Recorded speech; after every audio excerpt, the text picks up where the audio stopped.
Bab man iktawa au kawa ghairahu wa fadli man lam yaktawi. Bab kelebihan, bab orang yang iktawa, menerima penggunaan kai, ataupun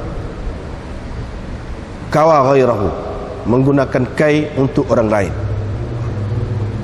Wa fadli man lam yaktawi, dan kelebihan orang yang tidak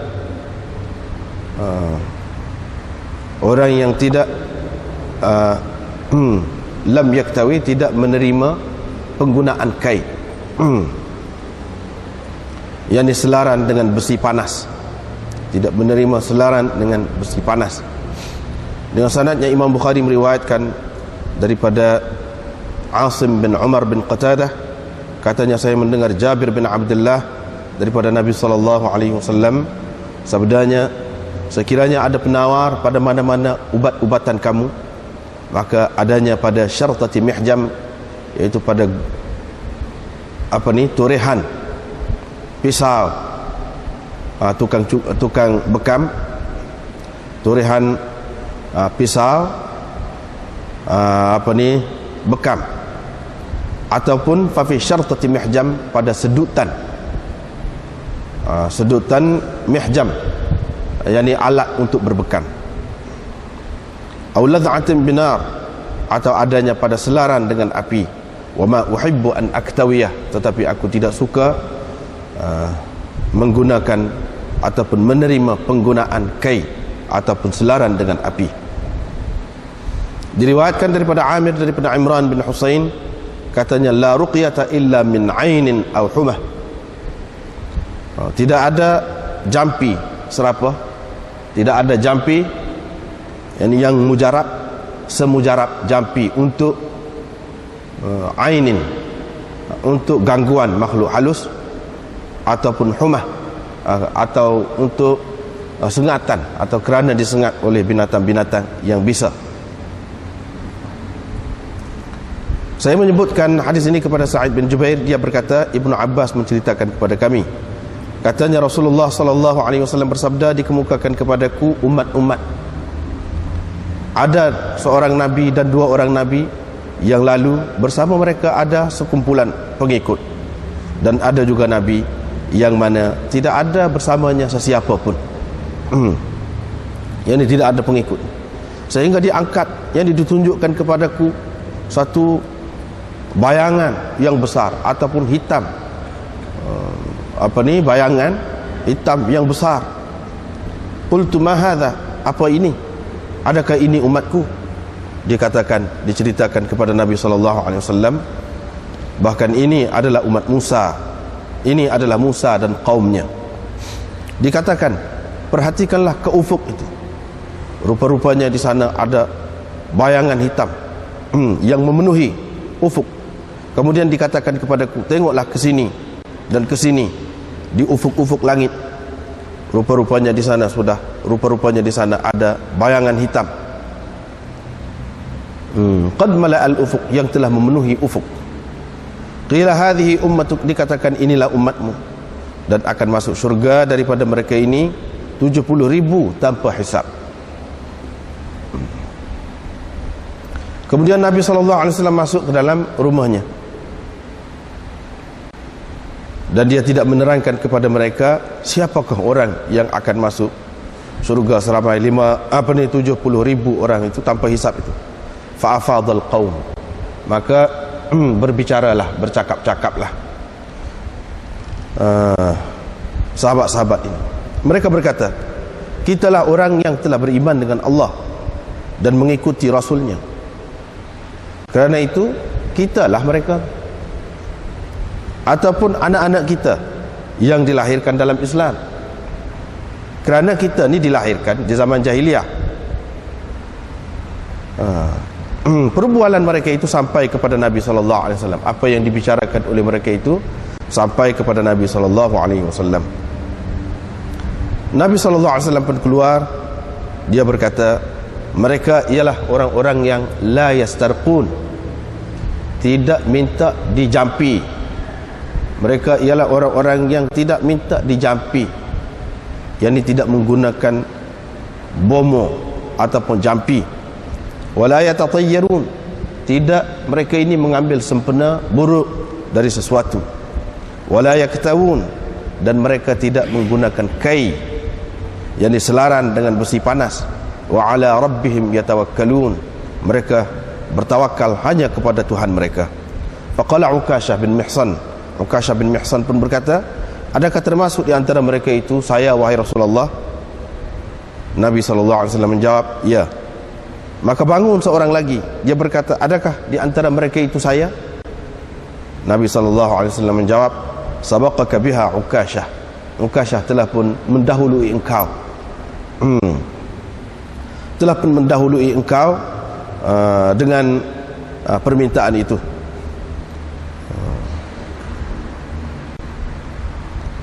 Babul ithmit wal kuhl minar ramad, ini bab ithmit, batu celak dan bercelak kerana sakit mata. Berhubung dengan perkara ini ada riwayat, berhubung dengan bab ini ada riwayat daripada Ummi Atiyah. Dengan sanadnya Imam Bukhari meriwayatkan daripada Ummi Salamah bahawa ada seorang perempuan kematian suaminya. Selepas itu dia sakit mata. Mereka pun menyebutkan tentangnya kepada Nabi SAW dan menyebutkan untuknya juga celak, bahawa dibimbangi terhadap matanya, yakni kalau tidak mengguna celak itu.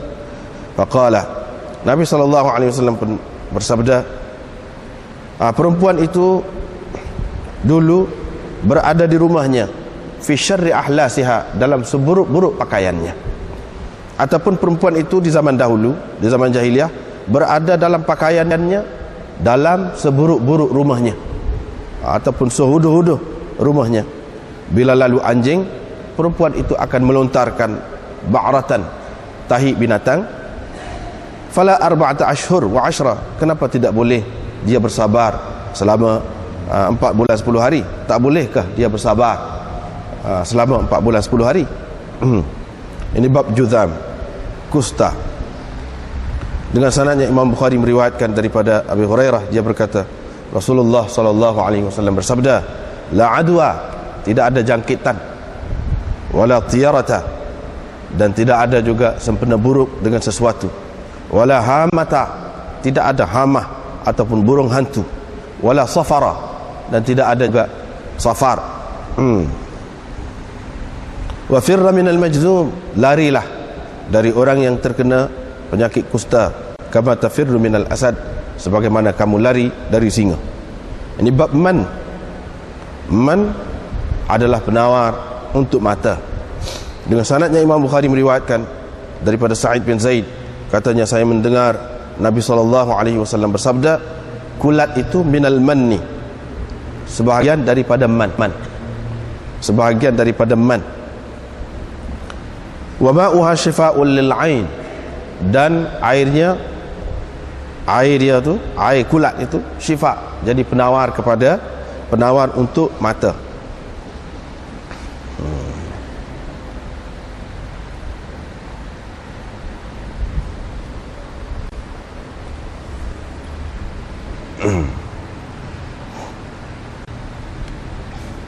Tu aja sikit lagi lah, lupa je ni. Babul ladud, wa bihi qala hadathana Ali ibn Abdullah qala hadathana Yahya ibn Sa'id qala hadathana Sufyan qala hadathani Musa ibn Abi Aisha an Ubaidillah ibn Abdullah an ibn Abbas wa Aisha anna Abu Bakr qabbala an-nabi sallallahu alaihi wasallam wa huwa mayyit.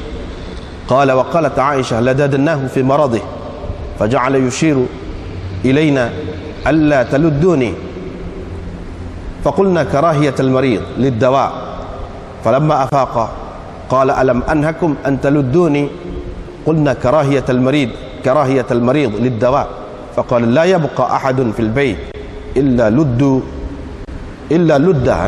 لد وأنا أنظر إلا العباس فإنه لم يشهدكم. وبه قال حدثنا علي بن عبد الله قال حدثنا سفيان قال الزهري أخبرني عبيد الله بن عبد الله عن أم قيس قالت دخلت بابن لي على النبي صلى الله عليه وسلم وقد أعلقت عنه من العذرة فقال علامة فتدغرن أولادكن بهذا العلاق عليكن بهذا العود الهندي فإن فيه 7 أشفية منها ذات الجم ويسعط من العذرة ويلد من ذات الجنب. فسمعت الزهري يقول بين لنا 2 ولم يبين لنا 5. قلت لسفيان فإن معمرا يقول أعلقت عليه، قال لم يحفظ، إنما قال أعلقت عنه، حفظته من في الزهري. ووصف سفيان الغلام يحنك بالإصبع، وأدخل سفيان في حنكه إنما يعني رفع حنكه بإصبعه، ولم يقل أعلق عنه شيئا، ولم يقل أعلق عنه شيئا ataupun أعلق عنه شيئا. باب. وبه قال حدثنا بشر بن محمد قال حدثنا أخبرنا عبد الله قال أخبرنا معمر ويونس قال الزهري أخبرني عبيد الله بن عبد الله بن عتبة أن عائشة زوج النبي صلى الله عليه وسلم قالت لما ثقل رسول الله صلى الله عليه وسلم واشتد وجعه استأذن أزواجه في أن يمرض في بيته فأذن له، فخرج بين رجلين فخط رجلاه في الأرض بين عباس وآخر، فأخبرت ابن عباس فقال هل تدري من الرجل الآخر الذي لم تسمي عائشة؟ قلت لا، قال هو علي. قالت عائشة فقال النبي صلى الله عليه وسلم بعدما دخل بيتها واشتد بها وجعه حريقوا علي من 7 قرب لم تحلل أوكيتهن لعلي أعهد إلى الناس. قالت فأجلسناه في مخضب لحفصة زوج النبي صلى الله عليه وسلم، ثم طفقنا نصب عليه من تلك القرب حتى جعل يشير إلينا أن قد فعلتن. قالت وخرج إلى الناس فصلى بهم وخطبهم. باب العذرة. وبه قال حدثنا أبو اليمان قال أخبرنا شعيب عن الزهري قال أخبرني عبيد الله بن عبد الله أن أم قيس بنت محصن الأسدية أسد خزيمة وكانت من المهاجرات الأول النبي صلى الله عليه وسلم وهي أخت عكاشة، أخبرته أنها أتت النبي صلى الله عليه وسلم بابن لها قد أعلقت عليه من العذرة، فقال النبي صلى الله عليه وسلم على ما تدغرن أولادكن بهذا العلاق؟ عليكم بهذا العود الهندي فإن فيه 7 أشفية منها ذات الجنب يريد الكست وهو العود الهندي. وقال يونس وإسحاق بن راشد عن الزهري علقت عليه. Dengan sanad Imam Bukhari meriwayatkan daripada Ibnu Abbas dan Aisyah bahawa Abu Bakar ini bab ladud ini ubat yang dimasukkan dalam di sebelah bahagian mulut, di hujung mulut. Diriwayatkan daripada Ibnu Abbas dan Aisyah bahawa Abu Bakar mengucup Nabi sallallahu alaihi wasallam wa huwa mayyit, dalam keadaan Nabi sallallahu alaihi wasallam telah pun mati. Qala wa qalat Aisyah, kata perawi ini Ubaidullah, Aisyah berkata kami telah menggunakan ubat ladud dalam sakit Nabi sallallahu alaihi wasallam. Dia pun mengisyaratkan kepada kami berarti jangan kamu bubuh ladud jangan kamu bubuh ladud dalam mulut aku. Dia isyaratlah. Kami pun berkata sebagaimana orang sakit tak suka kepada ubat, begitulah agaknya. Bila dia sedar, dia pun berkata bukankah aku telah melarang kamu supaya jangan bubuh ladud dalam mulut aku? Kami berkata kami bubuh juga, kami masukkan juga ubat ladud itu dalam mulut kerana kami anggap seperti mana orang sakit biasa tidak sukakan ubat, Rasulullah juga tak suka juga. Begitulah karahiyatul marid lid-dawa, seperti mana karahiyatul marid lid-dawa yakni ka karahiyat atau mithla karahiyatul marid lid-dawa, seperti mana orang sakit tak sukakan ubat. Faqala, Nabi sallallahu alaihi wasallam pun kata jangan tinggal sesiapa pun dalam rumah ini melainkan kena bubuh ladud dalam mulut dia dalam keadaan saya melihat, saya nak tengok, kecuali Abbas kerana dia tidak menyaksikan, dia tidak ada dalam majlis itu, tidak ada pada ketika dibubuh ladud dalam mulut Nabi SAW. Diriwayatkan daripada Ummi Qais, katanya saya membawa anak saya kepada Nabi SAW dalam keadaan saya telah memicit tonsel dia supaya keluar darah. Faqala, Nabi SAW pun kata kenapa kamu seksakan anak-anak kamu, kamu picit begitu, kamu seksakan anak-anak kamu dengan memicit ulaq. Hendaklah kamu gunakan ud hindi, hendaklah kamu gunakan ud hindi atau qust hindi, kerana ada 7 penawar pada qust hindi itu. Di antaranya ialah untuk penyakit zatul jam, dan digunakan sebagai ubat sa'ud untuk penyakit uzrah, penyakit bengkak tonsil. Yang ni digunakan ubat sa'ud, yang ni dimasukkan melalui hidung. Wa yuladdu, dan digunakan sebagai ladud, yang ni ud hindi itu, kerana penyakit zatul jam. Kata perawi, saya mendengar Zuhri berkata, bayyana lana ithnatain, dia menerangkan kepada kami dua. Yang ni penawar itu untuk dua saja, dua penyakit. Dia tidak terangkan hak lima lagi. Saya berkata kepada Sufyan, Ma'mar berkata a'laqtu alaihi, qala, katanya lam yahfaz, dia tak ingat tu. Sebenarnya dia kata a'laqtu anhu, saya menghafal ini dari mulut Zuhri sendiri mana.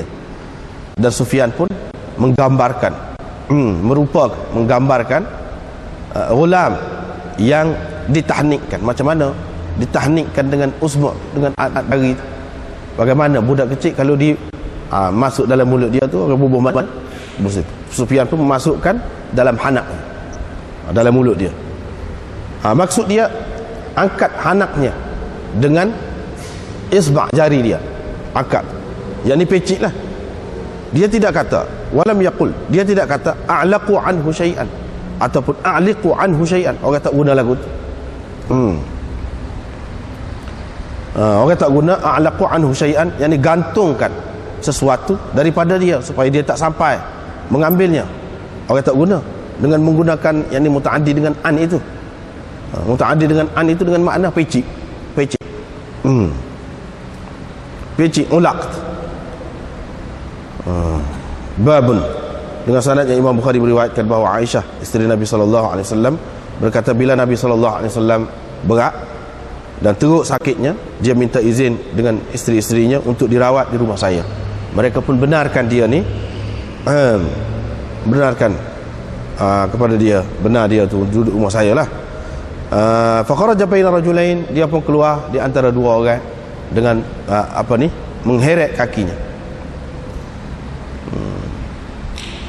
Takhuttu rijlahu fil ard, ini dua kakinya mengheret menggores tanah. Yang ini diheret kaki dia di antara Abbas dan seorang lagi. Ibnu Abbas pun fa akhbartu Ibnu Abbas, saya pun cerita kepada Ibnu Abbas cerita ni, kata perawi. Dia pun kata, kamu tahukah siapakah orang seorang lagi tu yang tidak disebutkan namanya oleh Aisyah? Saya berkata tak tahu. Dia pun kata dia tu ialah Ali. Kata Aisyah, Nabi SAW pun setelah masuk ke dalam rumahnya dan berat sakit dia kata lagu mana, hariqu alayya min sab'i qirab, curahkan 7 gereba air atas saya, 7 gereba air yang belum dibuka wikaknya, yakni pengikatnya, dengan harapan saya dapat berpesan kepada orang ramai. Kata Aisyah, kami pun dudukkan dia dalam mikhdab, dalam satu besin kepunyaan Hafsah, isteri Nabi SAW. Kami pun mulalah curahkan air gereba itu ke atasnya, hingga dia mula mengisyaratkan kepada kami, berarti kamu telah pun laksanakan, kamu telah buat pun apa yang aku suruh itu. Kata Aisyah, dia pun keluar kepada orang ramai, wasfasalla lahum wa khatabahum, dan dia pun bersembahyang, mengimamkan mereka, dan berkhutbah, berucap di hadapan mereka. Panjang ni. Soal lagi ni pun lagu tu juga lebih kurang tu. Baiklah. Bab yang pertama, mula-mula sekali kita baca malam ni, bab berkenaan dengan iktawa. Iktawa tu makna menerima penggunaan selaran besi panas. Itu makna iktawa. Kawa maknanya menggunakan besi panas, guna untuk orang. Kawa ghairahu, guna untuk orang lain, bukan untuk dia. Besi panas tu dia guna untuk orang lain, untuk berubat ni. Wa fadli man lam yaktawi, dan kelebihan orang yang tidak menerima penggunaan kai ataupun besi panas untuk berubat. Seperti kita sudah maklum dah, sebelum pada ni sudah baca dah, pada muka surat 848 tu, ada satu bab Imam Bukhari buat, bab asy-syifa fi thalathin, penawar ada pada 3 perkara, pada 3 cara. Dia pun kata dalam hadis juga, mari hadis tu, penawar ada pada 3 cara, iaitu pada 3 cara berubat, iaitu syarbati asal, ambil madu, minum madu, wa syartati mihjam, dan ada juga pada sedutan, menggunakan alat bekam, yakni oleh tukang bekam, wa kayyatin binarin, wa kayyatu narin atau wa kayyatu narin. Seumpama itulah, banyak dah kita sudah jumpa sebelum ni. Maknanya Nabi SAW kata boleh jadi penawar, boleh jadi ubat, menggunakan selara api itu pun boleh jadi ubat. Sebelum ni kita sudah bincang dah juga berkenaan dengan selara dengan api itu tidak khusus lah guna besi panas seperti zaman itu, jadi tapi menggunakan kuasa api lah, tenaga api, guna tenaga elektrik ke bateri ke apa ke, kita kata guna kuasa api lah, guna tenaga api dalam apa bentuk sekalipun. Sekarang ni orang berubat dengan laser lah, macam-macam, itu semua guna api belakang, ataupun gunakan ubat-ubat yang mempunyai kesan seperti api. Itu kalau kita kembangkan lagi seperti apa ni, dalam rawatan mengikut apa ni, kemoterapi ke apa tu, yang ni siapa luruh rambut dan jadi hangus habis tubuh ni, kulit tubuh, itu pun ada kesan api jugalah. Ada penawar juga disebut di sini. Dia kata wa fadli man lam yaktawi, kelebihan orang yang tidak menggunakan cara tu pula. Dan dalam hadis yang lain Nabi SAW bahkan melarang umat dia daripada menggunakan kai tadi. Pada hadis sana dia kata jadi penawar. Apa makna ni semua percanggahan di antara pendapat dia? Ini satu isyarat anda sudah sebut dah dulu pun sebelum pada ni, iaitu penggunaan api ni seboleh-bolehnya kena kemudian, kalau tak ada cara lain dah, barulah guna cara itu. Ataupun kalau ditentukan, disebutkan, diputuskan oleh doktor yang memang mahir dan memang yakin tak ada dah cara lain ubatnya melainkan hot ni saja, dan ini tepat ubatnya, baru boleh guna. Kalau tidak, baik tak usah, pasal kesan dia tu boleh jadi tidak baik kesan dia. Ialah tentu sekali kalau tidak tepat, tak jadi apalah, sakit saja, menyakitkan. Kalau makan ubat sekat pahit saja tu boleh kira ni menyakitkan. Siapa berjerit, hau-hau jerit, sakit, lepas tu tak sembuh pun, apa guna? Kalau kita pasti, tak apa. Begitu juga sekarang ni, kalau kita nak guna ubat-ubat yang menggunakan tenaga api, kuasa api pun begitu juga. Sebaik-baiknya kita yang paling akhir kita guna, ataupun setelah kita pasti ini akan menyembuhkannya. Tetapi penggunaan kuasa elektrik apa sekarang ni tidak menyakitkan dalam semua perkara, tak ada sakit. Tak ada sakit. Hak ni hak tak rasanya menyakitkan, lepas tu tak sembuh pula. Kalau penggunaan api banyaklah sekarang ni, guna elektrik belaka, nak cek penyakit itu, cek penyakit ini, punya elektrik belaka. Hak tu tak apa, pasal tidak menyakitkan. Di sini larang ni pasal menyakitkan. Lepas tu belum tentu menyembuhkan. Kalau tentu sembuh, mana yakin, doktor tu yakin mengikut ilmu dia, tak apa. Begitu. Sebab itu dia kata ada penawar juga pada kai ni dulu. Di sini ke mana-mana pun kelebihan orang yang tidak menggunakan cara itu. Sebab apa? Sebab kebiasaan orang-orang Arab dulu, dia kata akhirud dawa al-kai. Akhirud dawa al-kai. Dia kata ubat yang terakhir sekali ialah kai, iaitu selah dengan besi panas. Seseolahnya apabila kita nak guna cara itu untuk pesakit, kita melemahkan semangat dia. Seseolahnya, walaupun kita tak kata, di dalam masyarakat hari itu orang guna tu, mana tak ada ubat dah, ni adalah hak terakhir. Lepas pada ni kat tunggu mati lah kira-kiranya. Nabi SAW tak sewi guna tu. Sebab apa? Takut-takut melemahkan semangat pesakit. Apabila kita guna hak tu, bermakna kita nak ayak ke dia lepas ni kalau tak siap lagi mau tunggu matilah. Jangan macam tu. Kita cuba lagi ikhtiar dengan cara lain. Lepas tu hak tu lah yang dia sebut, kalau ada penawar pada ubat-ubat kamu, iaitu adanya pada syartati mihjam atau ladha'atin binar, selaran dengan api, dan saya tidak suka an aktawiyah, menggunakan selaran dengan api itu. Nabi SAW mengikut Ibnul Qayyim dan ramai lagi ulama yang lain mengatakan dia tidak pernah di gunakan besi panah tu terhadap dia, tak pernah. Tapi dia guna ada untuk orang lain, ada. Tetapi dia sendiri orang gunakan kepada dia tak guna. Sebab itu dia kata wa ma uhibbu an aktawiyah. Ini jelas menunjukkan dia tidak suka untuk dia sendiri. Tapi kalau orang lain ada dibuat. Nabi SAW pun benarkan.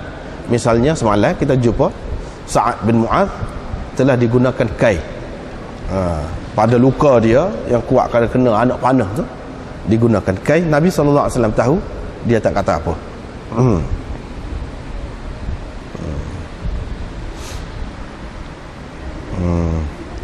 Lepas tu riwayat daripada Imran bin Husain, la ruqyata illa min ainin aw humah. Lepas tu hadis ini panjang, panjang yang kita baca tadi. Tidak ada jampi melainkan kerana ataupun untuk ainin, gangguan makhluk halus, ataupun humah, yakni kerana disengat oleh binatang. Di sini Nabi SAW bukan menafikan jampi ni untuk benda lain selain daripada hak dua ni, tidak. Atau bomo ni tak boleh, hak dua ni yang boleh bomonya, tidak. Tetapi hak paling mujarab, cara yang terbaik untuk merawat dua penyakit ni iaitu dengan jampi. Tidak ada mujarab jampi ni lebih mujarab daripada hak ni untuk dua penyakit. Tapi hak lain boleh juga, bukan makna tak boleh. Nabi SAW sendiri dan begitu juga sahabat-sahabat untuk penyakit lain pun dia guna juga jampi tu. Jadi la di sini bukan makna tidak boleh langsung. Di sini nak kata hak paling baik iaitu apabila kena gangguan makhluk halus.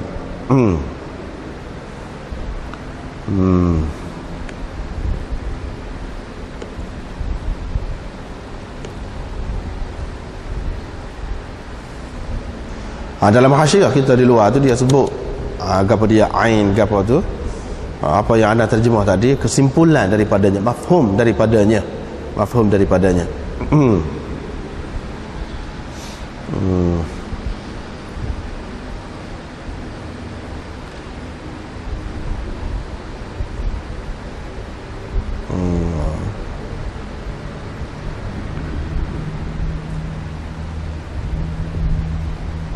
Di sini dia sebut, tidak nak baca semua, baca sikit. La ruqyata, maknanya la ruqyata aula wa anfa' min ruqyatil ain awil humah li shiddati ad-darar fiha. Dia tak apalah. Seperti ni lah, seperti kata saat ni lah.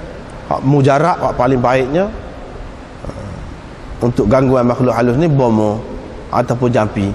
Mana sehingganya kalau pergi ke hospital pergi jumpa dengan doktor ubat cara biasa ni, tu tak ada nyakit ke apa, tak ada nyakit mana kawan ni tak boleh tidur. Dia sebab tu kata dia di luar daripada bidan dia lah, di luar daripada bidan dia. Sebab tu Nabi SAW sudah isyarat dah, ni paling baik bomo. Makna Nabi SAW tunjukkan kepada kita macam-macam cara rawatan itu. Penyakit tu ada banyak macam, ada penyakit hissi, tab'i, ada juga penyakit nafsani, ruhani, ada juga penyakitnya ni. Ubat pun begitu juga, ubat pun ada yang berupa hissi, tab'i, Yang ni benda-benda lah, bahan-bahan akar kayu kau kata, kita kata ataupun logam kau, bahan-bahan macam-macam lah, penawar daripada benda-benda yang terdapat di atas muka bumi ni. Itu orang panggil hissi tab'i, ubat-ubat. Ada juga ubat-ubat yang tidak jenis tu, tapi jenis ruhani dan rabbani. Ruhani dan rabbani. Termasuk di antara ubat-ubat untuk rohani dan rabbani ni, hak ni lah, hak jampi-jampi ni. Kalau nak kira sebab zahir, tak ada nak makan ubat ke apa, tak ada cocok kalau kita kata ke apa, tak ada. Dia baca-baca tapi jadi hak tak ada tak boleh tidur gelepar, balik mata-mata, lepas tu baca-baca siuk hilang, boleh jalan molek-molek, boleh makan kecek, boleh. Sebab itulah kata memang ada, Nabi SAW sudah ajar dah kepada kita ada jenis ni. Ainin ni apa makna? Asal makna dia mata.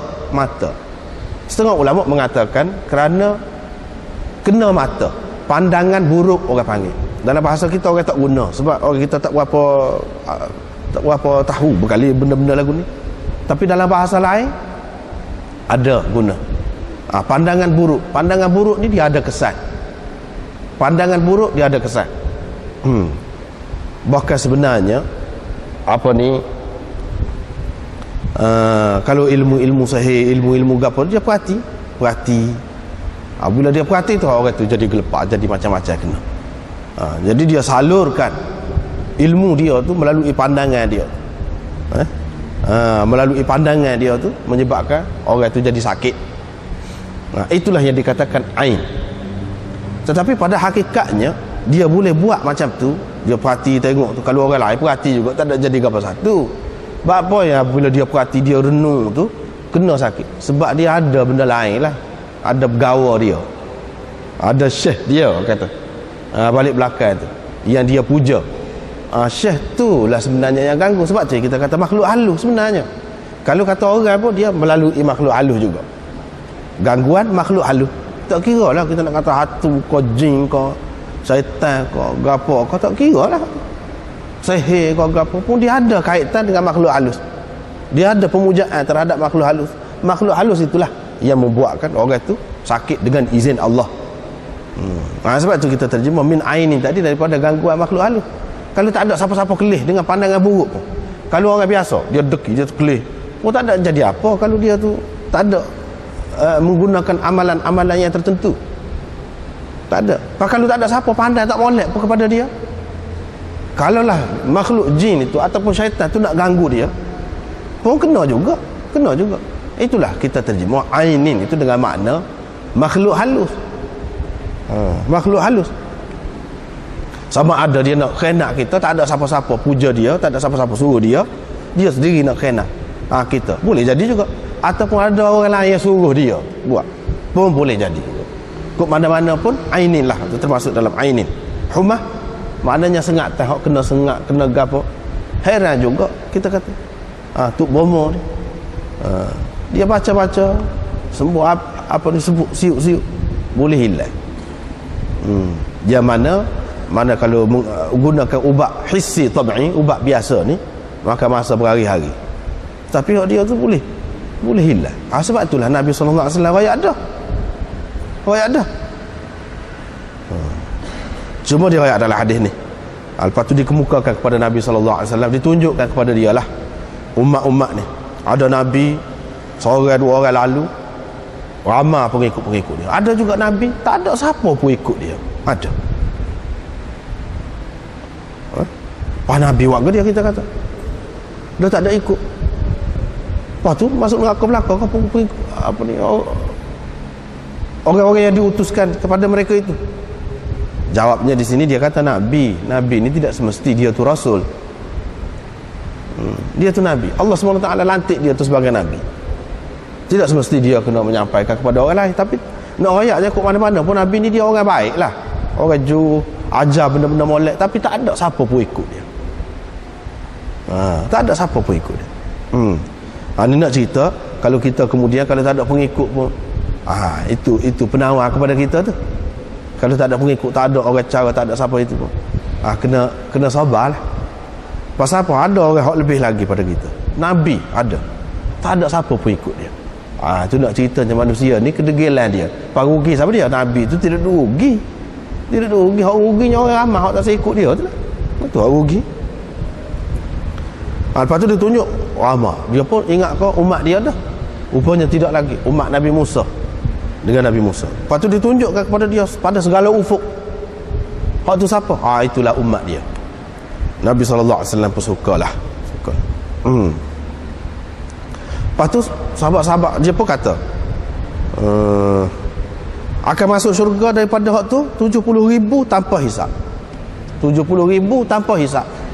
Tak kena hisap 70,000. Apabila Nabi SAW kata gitu, masuk dalam rumah, sahabat-sahabat pun duduk kecek-kecek. Siapa agaknya? 70,000 masuk tanpa hisap dia, siapa agaknya? Ni kata gini, ni kata gini. Ada hak kata kita lah. Sebab kita lah, tak ada orang lain dah mula-mula beriman dengan Nabi, dengan Nabi Muhammad SAW. Tak ada orang lain, kita yang beriman dengan Allah dan mengikuti Rasulnya. Kita siapa lagi? Atau kalau tidak kita, anak-anak kita hak dilahirkan dalam Islam. Katakanlah kita ni tak sempurna maka sebab sebahagian hidup kita ni dalam jahiliah. Tidak kita, anak-anak kita. Dia kata duduk kecek-kecek gitu, tak jelas. Nabi SAW pun dapat tahu. Dia pun keluar.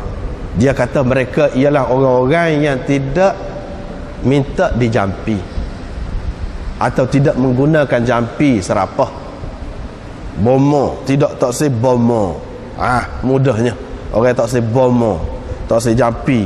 Wala yatatayyarun, dan orang-orang yang tidak menggunakan mengambil sempena buruk dari sesuatu. Wala yaktawun, dan orang-orang yang tidak menggunakan kai tadi, kai selaran besi panah tadi. Wa ala rabbihim yatawakkalun, dan orang-orang yang hanya bertawakal kepada Tuhan mereka. Hak ni, hak lagu ni, hak masuk tanpa hisap. Ukasyah bin Mihsan pun kata, adakah termasuk dalam mereka itu saya? Nabi SAW kata, ya, awak termasuk. Seorang lagi pun bangun, saya, kata dia, masuk juga ke dalam itu. Dia kata, Ukasyah telah mendahuluimu. Sekata Ukasyah telah mendahuluimu. Dia berhenti sekata. Apa makna ni semua? Tadi dia kata molek, di awal hadis tadi dia kata molek bomo ni untuk gangguan makhluk halus, untuk kena sengak-sengak binatang yang berbisa. Dan sebelum pada ni dia kata guna kai besi panah tu penawar. Lepas tu sini dia kata orang hak masuk surga tanpa hisap tu hak tak guna hak tu. Apa ni? Ulama-ulama macam-macam lah bagi pendapat. Di antara ulama ada mengatakan mereka ini orang yang tidak mengambil kira sebab-sebab. Dia tidak bersandar kepada sebab-sebab biasa. Dia bertawakal betul-betul kepada Allah SWT. Jiwa dia tu kuat. Dia percaya kepada Allah SWT boleh menyembuhkan penyakit dia, tak payah guna kain. Tak payah pergi bom. Kalau kita kuat, Allah SWT bagi sembuh, bagi selamat kita, lepas kita daripada gangguan makhluk halus itu. Kalau tidak pun, kalau tak lepas pun, kita mati begitu pun tak apa, lebih baik lagi. Ini hak lagu ni. Itu yang pertama. Yang kedua, golongan yang kedua, dia kata tak kena pendapat lagu tadi tu. Sebab apa? Nabi SAW sendiri suruh bom, suruh berubat. Dia sendiri berubat. Siapa dia yang lebih bertawakal lagi daripada dia? Dan sahabat-sahabat dia berubat, guna ubat. Dia tanya, ara'aita dawaan, ara'aita adwiyatan natadawi biha. Ataupun dan dia kata ruqan nastarqiha. Bagaimana dengan ubat-ubat yang kita berubat dengannya? Bagaimana dengan ubat-ubat yang natadawa biha, yang kita berubat dengannya? Bagaimana pula dengan jampi-jampi yang kita gunakan itu? Hal taruddu min qadarillahi syai'an? Ada sahabat tanya, adakah boleh menolak takdir Allah SWT sikit sebanyak, boleh ke? Sahabat kata, Nabi SAW kata, hiya min qadarillah. Hak tu takdir juga, kata dia. Berubat tu pun takdir juga. Bomo tu pun termasuk dalam takdir juga. Jangan kamu ingat takdir ni, berubat tu tidak termasuk dalam takdir. Takdir Tuhan juga. Takdir Tuhannya kalau kamu berubat, siap misalnya. Tu takdir juga. Kalau tak berubat tak siap. Takdir. Jangan faham takdir ni kalau sudah takdir lagu tu kita tak boleh dah nak kira ke mana-mana pun tak boleh. Tidak. Tidak bercanggah, tidak makna melanggar takdir kita berubah ataupun kita bomo, kita jampi, tidak makna melanggar takdir. Dan tidak juga bercanggah dengan tawakul. Tetapi mereka ini kata golongan yang kedua, dia tidak bersandar kepada benda-benda tu sebagai kai itu yang menyembuhkan. Tidak. Yang menyembuhkan siapa? Allah. Yang menghilangkan penyakit itu kita bomo tadi, tapi bukan untuk bomo. Yang menghilangkan penyakit Allah Subhanahu Wa Taala. Begitu. Bukan kerana itu, kerana ini, tidak. Kita makan yang mengenyangkan siapa? Allah, bukan nasi. Dia itu akidah dia. Sekarang ni Nabi sallallahu alaihi wasallam nak ayat akidah. Mana belah-belah cerita sebab dia ni bawa akidah hak tu. Hak tu ajaran utama yang dibawa oleh dia nya. Sebab tu dia tak tinggal pergi mana pun bawa sama akidah tauhid. Dalam bab berubat ni pun, ini bab berubat ni, tapi ada juga tekan tauhid. Kena faham. Walaupun kita berubat, kita berapa pun, yang menyembuhkan Allah Subhanahu Wa Taala. Jangan kita ingat ini saja ubat, tak ada hak lain dah. Jangan. Allah Subhanahu Wa Taala boleh menyembuhkan walaupun tanpa kai tadi. Walaupun orang Arab mengatakan ubat yang terakhir sekali ialah kai. Jangan kamu anggap itu ubat terakhir. Boleh jadi ada lagi ubat yang lain. Maka manusia tidak putus asa untuk mengkaji lagi, kaji lagi. Ada lagi ubat yang lain. Atau kalau tak ada ubat pun kita tak faham bagaimana Allah SWT boleh menyembuhkan. Dengan berkat doa sendiri ke atau doa orang lain pun kita tidak tahu. Allah SWT yang menyembuhkan. Bukan ubat itu ilat, kena faham istilah. Bukan ubat itu ilat kepada sembuh. Ilat ni apa makna ilatnya? Kalau tak ada dia, tak ada lah sembuh. Jangan faham begitu. Itu ilat.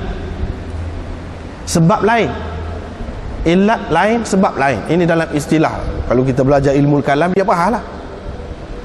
Mereka ini tidak menganggap ubat itu sebagai ilat bagi kesembuhan. Bukan masalah berubat saja. Masalah makan hak biasa ni pun kita tidak anggap nasi itu sebagai ilat bagi kenyang kita, tapi sebab bagi kenyang kita. Kenapa faham? Ilat dengan sebab tu apa beza? Ilat maknanya menganggap tak ada orang lain. Itulah satu-satu yang menyebabkan kita jadi gini. Ya kita siar ni tak ada kerana lain melainkan kerana ubat tu. Artinya kita menganggap dia sebagai ilat. Kita tutup orang lain, tak ada dah orang lain. Orang lain tak boleh. Buisia, hak tu saja. Itu ilat, kita menganggap dia sebagai ilat.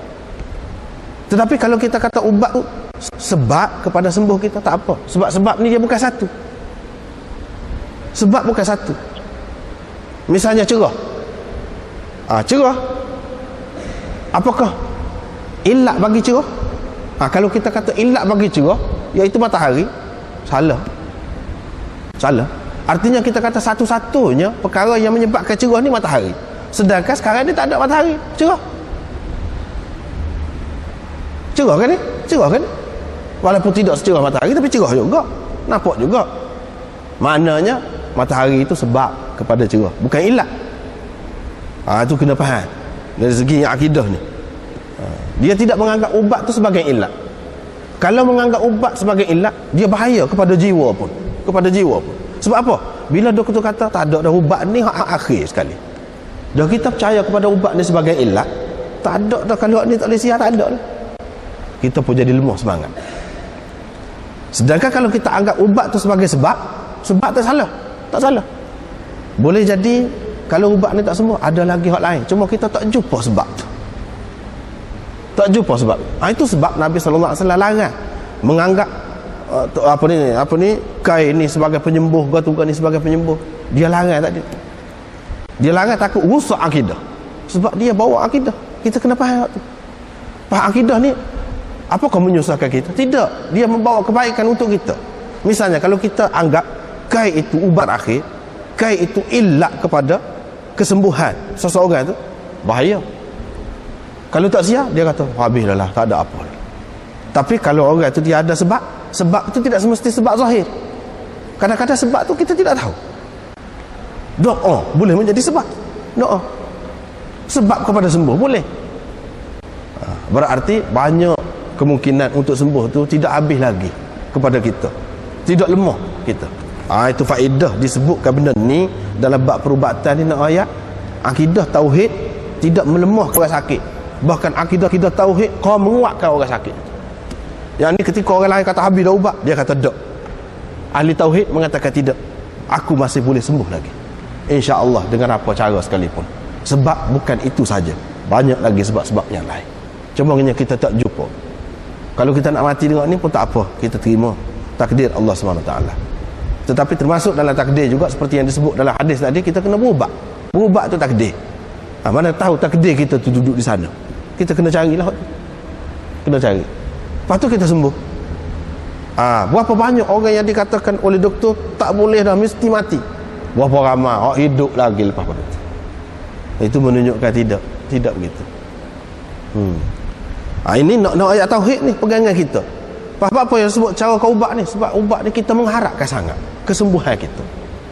Dan kita berasa macam kena ada satu kuasa gaib yang dapat menyembuhkan kita. Itu dia sudah berkait dengan akidah tu.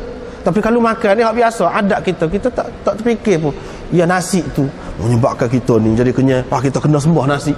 Tak. Kita berasa dia tu zahir. Sebab zahir, sebab tu dia tak sebut waktu. Tapi pada hakikatnya sama juga. Sama juga.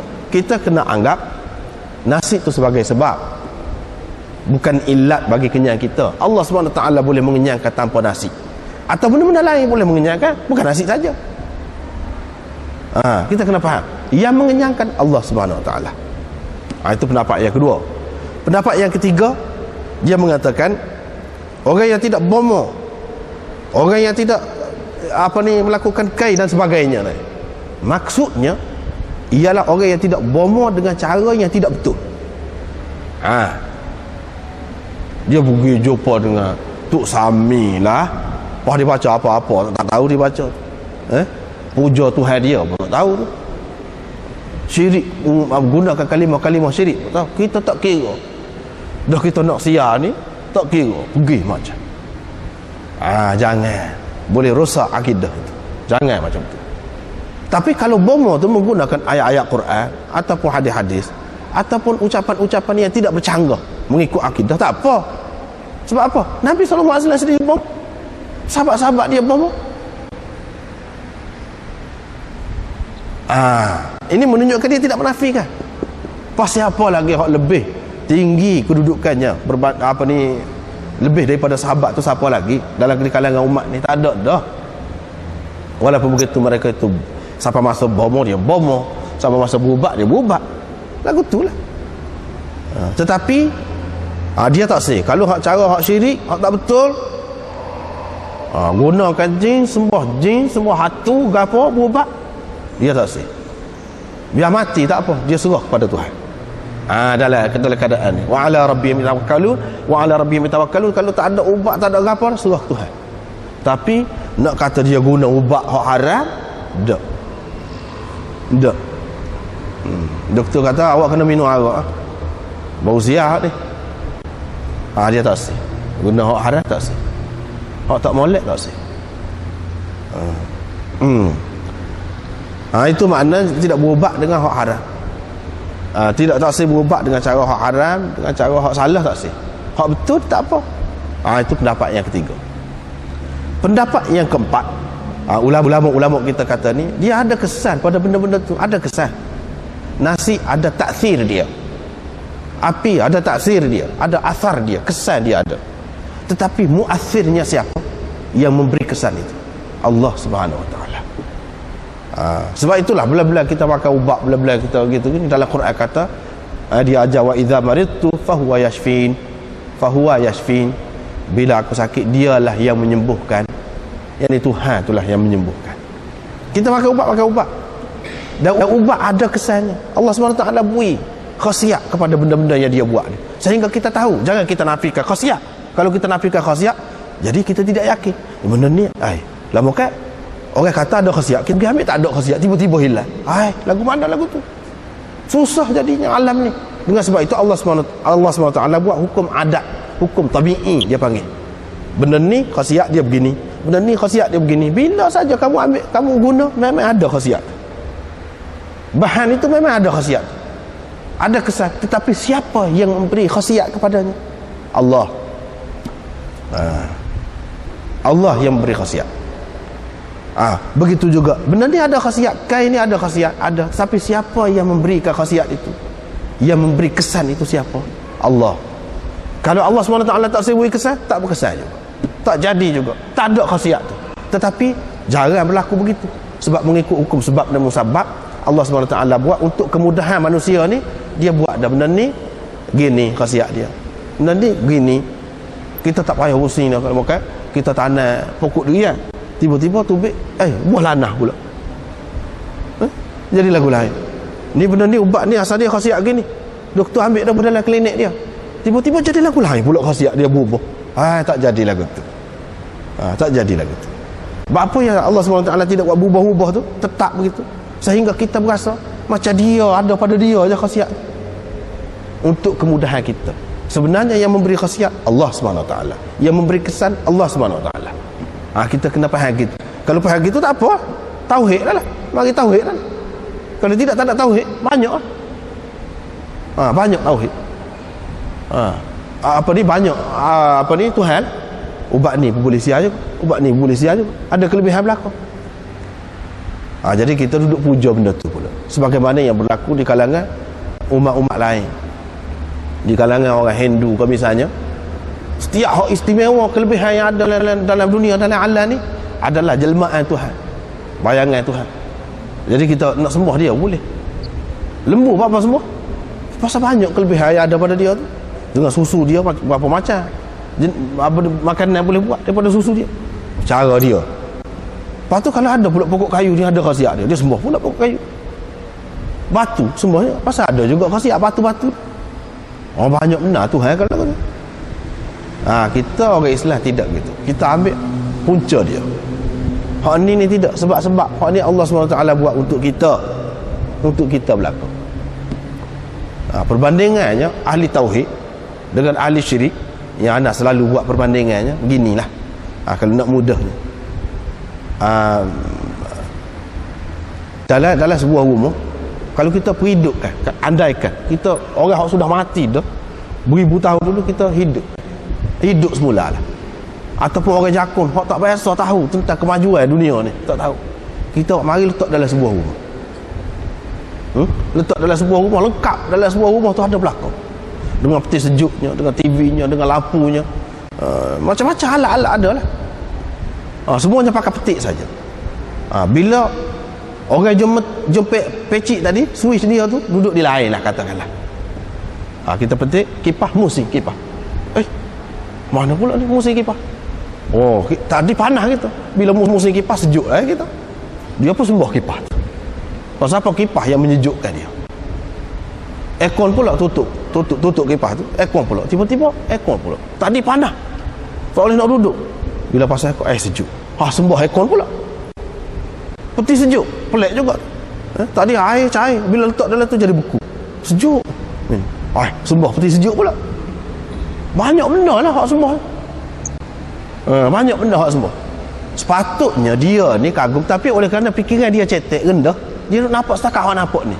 Sepatutnya dia kena kagum kepada orang yang buat ni, kuasa tu, orang yang menemui kuasa tu, tenaga elektrik tu. Macam mana tenaga tu boleh guna semua ni? Alat sejuk boleh menyejukkan, hak panas boleh panas. Macam mana dia? Kita nak jumpa dengan dia lah sepatutnya. Terima kasih kepada dia. Sepatutnya kalau hak cerdik ni, dia nak jumpa dengan hak tu. Hak cerdik lagi, tak sel lagi hak tu. Hak jumpa pecik switch tadi, hak jumpa buat elektrik, menemui elektrik tu pun dia tak sel lagi. Ini biasa orang sepuh kita juga. Cuma betul lah jumpa dengan dia, jumpa ke dia. Kalau betul lah jumpa kita boleh juga. Lebih kurang lah kita dengan dia. Orang yang buat dia tu siapa? Pandang gitu semua tu siapa? Dia nak cari hak lebih lagi. Ahli tauhid dia cari hak lebih, jumpa sah akhirnya. Begitulah, itulah perbandingannya. Ada pun ahli syirik ni tahu benar cara memikir dia. Sebab tadi sepatutnya dia naik sikit lagi, kalau dia naik sikit lagi pun dia jumpa dah kelebihan dia duduk pada orang, rupanya manusia yang buat ni. Apa manusia tu siapa buat? Dia jadi sendiri. Kalau dia pergi lagi, jumpalah tauhid. Sebab itu Nabi SAW dalam gapo-gapo pun tekan awak pergi kepada tauhid sahabat. Dalam masalah berubat pun tauhid juga. Itu yang sebenarnya. Dan bila kita ada tauhid kuat, kita akan jadi kuat. Bukan jadi lemah. Inilah yang dimaksudkan dalam hadis ini.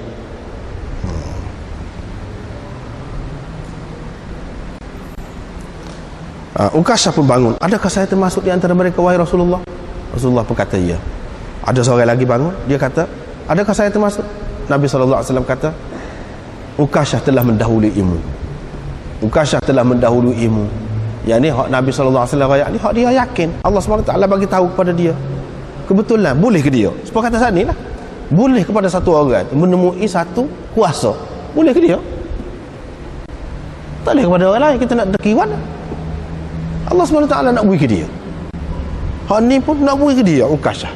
Orang lain ada dalam majlis tu juga, tapi tak ada dah peluang tu. Tak ada. Supaya ahli-ahli yang cerdik-cerdik lah, penemu-penemu apa-apa, penemuan-penemuan baru, dia duduk di kalangan orang lain juga. Supaya dengan orang lain duduk tidur sekali. Apa sebelah dia tak boleh? Dia boleh. Lagu tu lah dah Allah SWT nak beri. Bolehlah kepada dia. Tapi bukan bermakna orang seorang lagi ni tak akan termasuk dalam tu. Tak juga. Tak. Tidak bermakna begitu. Senyap sekat tu. Senyap sekat tu. Bermakna Nabi ditunjuk kepada dia hak ni memang tentu termasuk dalam hak ni.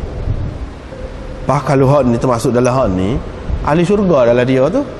Walaupun tidak sebut dalam hadis hak sahabat 10 pun, ahli syurga dah lah. Dah masuk syurga tanpa hisap. Masuk syurga, ahli syurga dah lah. Jamin syurga dah lah tu. Hak lain hak tidak sebut ni, tidak bermakna dia tidak ahli syurga dan kena hisap tu. Tak layak. Boleh jadi baik untuk dia begitu, baik untuk dia begitu. Dan Nabi SAW hanya ceritakan apa yang diberitahu kepada dia sahaja. Ini menunjukkan bahawa Nabi SAW tidak sewenang-wenang, bukan seperti ahli-ahli agama lain yang boleh memberi keampunan kepada seseorang. Mari rakyat ngaku ya dosa, rakyat apa buat dosa apa dia, saya ampun awak, saya ampun awak, habis dosa dia. Ataupun beli kad saja, setengah-setengah agama tu ada jual kad pengampunan, beli kad tu ampun dosa, ahli syurga adalah dia. Nabi SAW ajar kepada kita tidak begitu. Dia sendiri pun tak boleh. Sekat mana hak dia rakyat pada dia, sekat tu dia tak ada kuasa dalam perkara gaib. Dia tak ada kuasa. Bukan hak dia nak beri orang ni syurga, orang ni syurga. Tidak. Dia rakyat saja. Habis itu. Lepas tu babul ithmit. Ni nak rakyat kesan khasiat.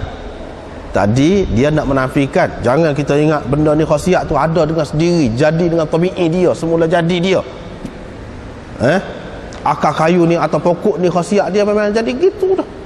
Daripada dulu lagi. Beribu tahun dah. Khasiat dia tu ada gitu sahabat. Dan khasiat dia tu jadi sendiri. Jangan kita anggap gitu. Allah SWT yang menjadikan khasiat itu, yang memberikan khasiat itu kepada sesuatu benda. Lepas tu Imam Bukhari mari pula bab lain pula.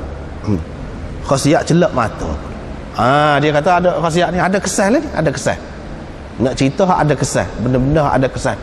Dan benda ni boleh dijadikan sebagai ubat. Boleh dijadikan sebagai ubat. Bahawa ayat awak agama dia, kalau lah dia tak say nak ajar lagu ni, ni nak ayat. Sebab tu kita kena takwil hak tadi. Kena takwil. Kena takwil seperti tadi lah. Hak kata orang tak say berubat, tak say gitu gini, hak tu lah hak masuk syurga tanpa hisap tu. Apa makna dia? Jawapannya seperti yang kita sebut tadi. Lepas tu ini nak sebut ubat-ubat pula. Ithmit, jenis celak, batu celak. Batu celak, ithmit. Dalam bahasa Arabnya dia sebut ithmit. Dalam bahasa kita tak tahu apa dia dipanggil. Dalam bahasa Inggerisnya dia panggil antimony. Apa ni? Batu celak. Batu celak ni dia duduk di bukit. Setengah-setengah tu ada. Seperti bahan-bahan lain. Seperti belerang, seperti gapo, ada dalam tanah benda tu. Jadi hak ni pun dalam apa ni di bukit ada. Batu tu khasiat dia besar, terutamanya untuk mata, untuk mata. Wal kuhl, dan celak minar ramat, kerana sakit mata. Lepas tu dia amari hadis ni. Hadis ni kita sudah jumpa dah juga dulu. Ada seorang perempuan tu mati suami dia. dia sakit mata. Sahabat-sahabat pun sebutlah, kalau celak lagu mana? Kalau celak, wah kita bimbang mata dia lama kan jadi rosak kau lagu mana? Kita celak lagu mana? Nabi SAW pun kata, Allah, dulu semasa jahiliah dulu kan, orang perempuan bila mati suami, lagu mana keadaan dia? Duduk dalam rumah dia dalam seburuk-buruk pakaian, duduk gitu berapa lama, bertahun-tahun, tak mandi, tak apa dia, busuk. Jadi sehingga dulu hadis dulu kita sudah jumpa, sehingga kalau bunga mari pun mapuh bunga, binatang mari pun mapuh binatang. Pasal apa? Teruk sangat. Wah, dia pun jadi macam-macam, jadi sasaran lah, sasaran kuman, penyakit macam-macam, tak kira. Akhir sekali baru dia boleh lepas. Bila kan? Bila lalu anjing, katakanlah lalu anjing, dia ambil tarik lembu, tarik apa, pekong. Itu makna cara nak melepaskan diri daripada perkabungan, daripada zaman perkabungan semasa jahiliah. Dia teruk. Dalam Islam arba'at ashhurin wa 'ashra, 4 bulan 10 hari. Berkabung. Tak boleh tunggu kah? Nabi SAW kata 4 bulan 10 hari. Tak boleh tunggu kah? Dapat ke 4 bulan 10 hari berkabung. Kalau pakai celak tu bermakna hilang dah kabungnya. Tidak berkabung lah, jadi berjanguk pula dah.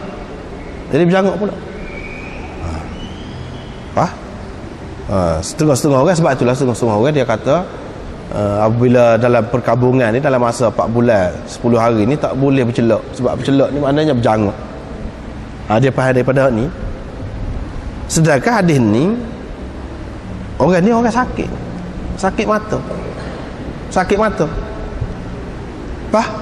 Nak pakai celak tadi bukan untuk janguk apa, bekok gitu mata tu. Takut kau huduh coba celak mata, bubur celak mata. Apa yang Nabi SAW larang juga ni dah untuk berubat. Tak boleh kau kalau orang tu sakit mata, dia dalam keadaan berkabung dalam masa 4 bulan 10 hari, tak boleh kau dia berubat dalam mata dia sakit mata. Apakah itu bercanggah dengan perkabungan?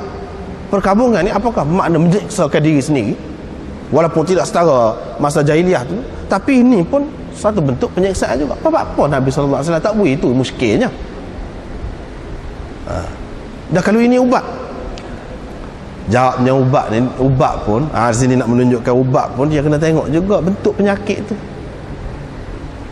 Nabi SAW tak boleh dia pakai celak ni bukan kerana untuk berjanguk, tak buatan dia nak berjanguk, tidak, kerana celak tu tidak menjadi ubat kepada penyakit mata dia tu, dan Nabi SAW tahu boleh jadi kaum mudarat sebab tu. Tetapi kalau diyakini, dipastikan sakit dia tu memang sesuai dengan celak mata, tak apa untuk berubat. Di sini apa tak boleh? Pasal tidak menjadi ubat celak tu kalau dia bercelak, bahkan mungkin memudaratkan mata dia.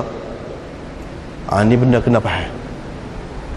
Kalau celak tu celak sengati, ini celak sengati pun celak hak tulen, hak asli batu tu sengati pun tengok dulu penyakit tu sesuai ke tidak dengan ubat. Kalau tak sesuai tak boleh. Sementara kalau kita kata ubat sakit kepala, ikut makan hak tu pula, sakit kepala lagu mana? Jangan kadang-kadang kau mudarat. Nabi SAW tahu, sebab tu dia tak boleh. Bukan kerana orang yang sedang berkabung tu tak boleh berubat, tidak, boleh berubat, tetapi ini bukan ubatnya. Hak kamu syorkan itu bukan ubatnya. Nabi SAW tahu bukan ubatnya.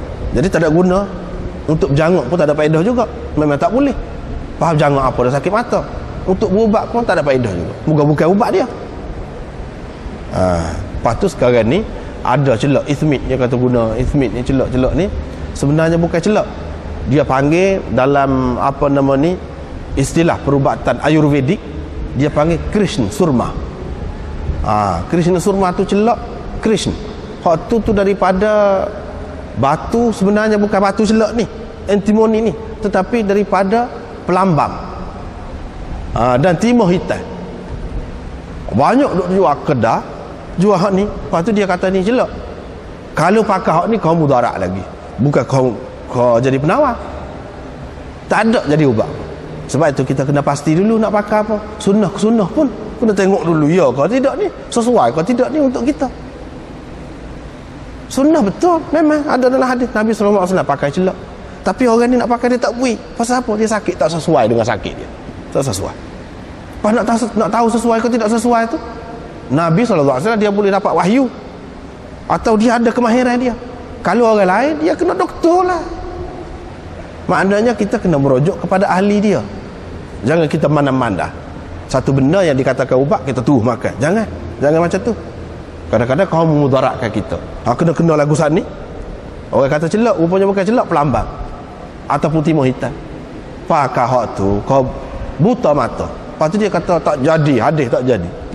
Bukan tak jadi, tak kena lagu, tak kena cara dia. Tak kena cara dia. Kalau tak kena cara, memanglah boleh jadi mudarat lah. Kita kena berhati-hatilah. Berhati-hati. Dan celak mata ni di antara hak molek, batu dia ni yang terdapat hak moleknya di Isfahan. Disebutkan dalam kitab-kitab Isfahan. Dan kalau di Pakistan hak molek di kawasan Chitral, kawasan pergunungan Chitral, situ molek celak dia. Tapi kalau hak asli lah, jangan capur lah. Kalau capur dengan benda lain, tak bertanggungjawab. Kita tidak bertanggungjawab. Tak bertanggungjawab. Pernah di England tidak dibenarkan masuk ni batu celak, kerana dikatakan memudaratkan. Dalam buku ini, dalam buku Tib Nabawi ini ada disebutkan pernah dilarang kerana dikatakan memudaratkan untuk mata. Tetapi setelah dibuat kajian terhadap batu hak asli itu, sebenarnya tidak, dia memang baik untuk mata. Begitu juga beberapa ramai pakar mata yang dia sebut dalam ni, sebutkan memang kalau hak asli itu memang baik, memang baik untuk mata.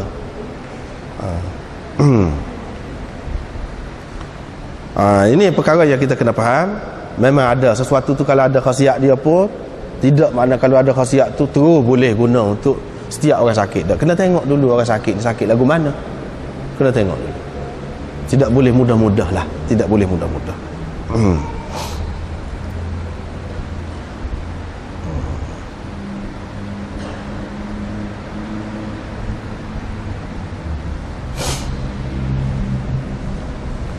Babul Juzam.